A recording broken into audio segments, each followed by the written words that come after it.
में भी और इनके कॉन्फिडेंस में भी, और स्पेशली नो कॉन्फिडेंस लाने वालों का जो मोशन का जो कॉन्फिडेंस है वो ये बताता है उनके पास नंबर नहीं है और उनका मकसद भी बिल्कुल साफ है, चर्चा। देखिए ब्रजेश जी, एक डेमोक्रेटिक टूल है, इसका इन्होंने इस्तेमाल किया है। इसकी मैं आपको एक हिस्टोरिक पर्सपेक्टिव में ले जाऊंगा। 1963 में पंडित नेहरू की सरकार के खिलाफ आचार्य जेबी कृपलानी अविश्वास प्रस्ताव लेकर आए थे।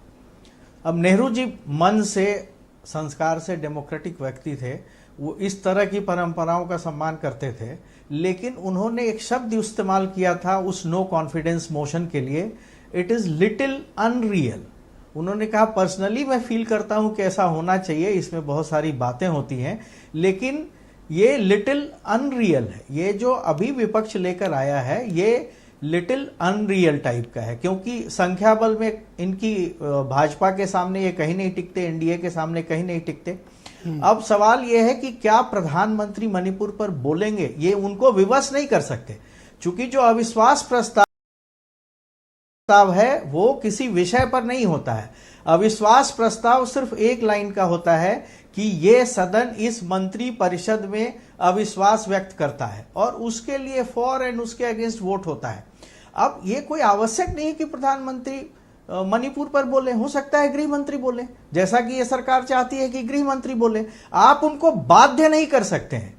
और जहां तक मणिपुर का प्रश्न है ब्रजेश जी, मणिपुर की समस्या जो हुआ वो बहुत ही निंदनीय है, लेकिन मणिपुर में ये परंपरा कोई आज की बात नहीं है। वहां देखिए चार ग्रुप हैं, नगाओं के, कुकियों के, पंगाल के और फिर मैतेईस के।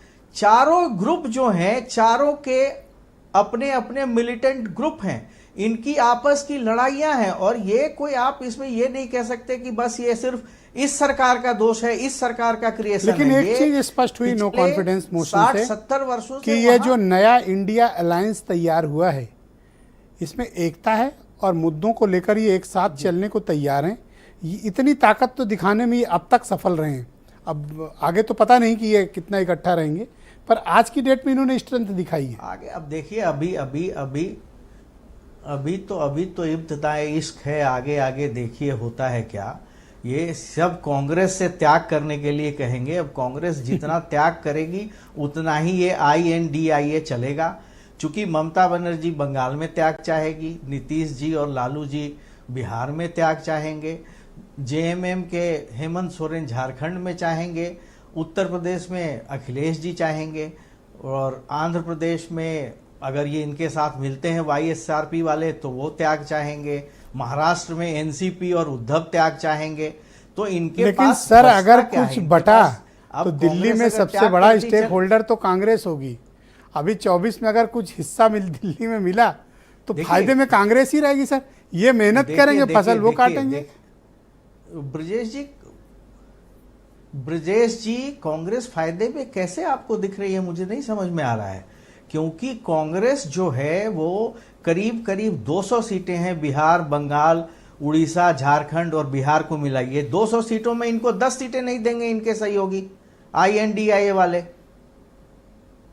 तो आपके कहने का सर तात्पर्य है कि कांग्रेस बीजेपी को रोकने के चक्कर में दूसरे दलों को, रीजनल पावर्स को ज्यादा ताकतवर करके अपने ही खिलाफ मोर्चा भविष्य में तैयार कराएगी।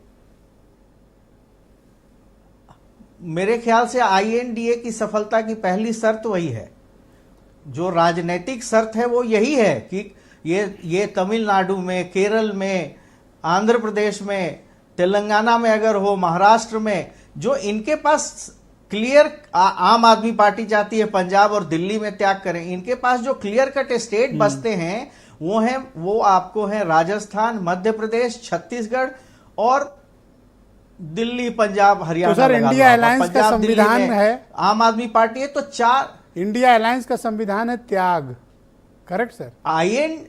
देखिए हाँ, वो त्याग सिर्फ कांग्रेस से, करेक्ट सर। कांग्रेस जितना त्याग करेगी, मैं डिबेट के दूसरे चरण में आपके बाकी विचारों को सम्मिलित करूंगा सर। वीरेंद्र सिंह जी भी हमें डिबेट में ज्वाइन कर चुके हैं। वीरेंद्र जी, दिल्ली में अविश्वास प्रस्ताव आ गया है, हालांकि नंबर्स इनके पास है नहीं, इनका कहना है